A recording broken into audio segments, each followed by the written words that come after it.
আসসালামু আলাইকুম। পঞ্চম শ্রেণীর শিক্ষার্থীরা, তোমাদের গণিত বইয়ের জ্যামিতি অধ্যায়ের ১৫১ পৃষ্ঠার আজকে আমরা আলোচনা করব নিচের সামান্তরিকগুলোর বাহুর দৈর্ঘ্য কোনগুলো পরিমাপ করি আমরা সামান্তরিকের বাহু ও কোনগুলোর কি কোনো বৈশিষ্ট্য খুঁজে পাই।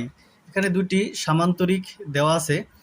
১ নম্বরের প্রশ্ন আছে পরস্পর বিপরীত বাহুর দৈর্ঘ্য শূন্যস্থান আকারে দেওয়া আছে। আমরা জানি সামান্তরিকের পরস্পর বিপরীত বাহুর দৈর্ঘ্য সমান, বিপরীত কোণগুলো সমান। এখানে সামান্তরিকের দুটি বৈশিষ্ট্য দেওয়া আছে, বিপরীত বাহুগুলো পরস্পর সমান, বিপরীত কোণগুলো পরস্পর সমান। এই দুটি শর্ত অনুযায়ী আমরা নিচে সামান্তরিকের বাহুর দৈর্ঘ্য ও কোণগুলোর পরিমাপ নির্ণয় করে শূন্যস্থানগুলো পূরণ করব।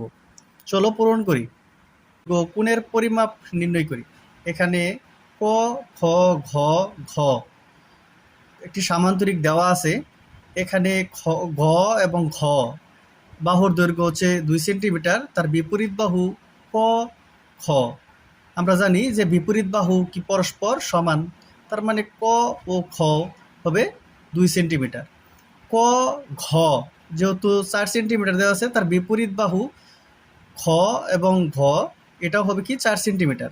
এখানে দুইটি শূন্যস্থান দেওয়া ছিল, তো আশা করি তোমরা বুঝতে পারছো এখানে 2 এবং 4 কীভাবে হয়েছে। এখানে খ হচ্ছে 80 ডিগ্রি। কীভাবে হলো, এখানে ঘ যেহেতু 80 ডিগ্রি দেওয়া আছে, তার বিপরীত কোণ হচ্ছে খ, তার মানে বিপরীত কোণও সমান, তো সেক্ষেত্রে খ হচ্ছে কি 80 ডিগ্রি।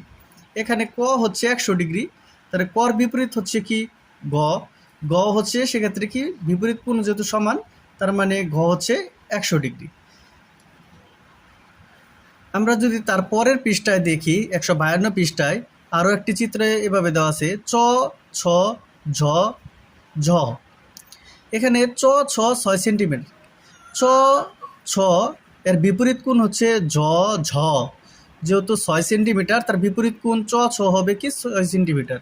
এখানে ছ এবং জর কোন কত, বাহুর দৈর্ঘ্য কত এটা বের করতে বলছে। যেহেতু চ, ঝ এখানে 3 সেন্টিমিটার আছে, তার বিপরীত বাহু হবে কি 3 সেন্টিমিটার। কোণের ক্ষেত্রেও সেম একই রকম।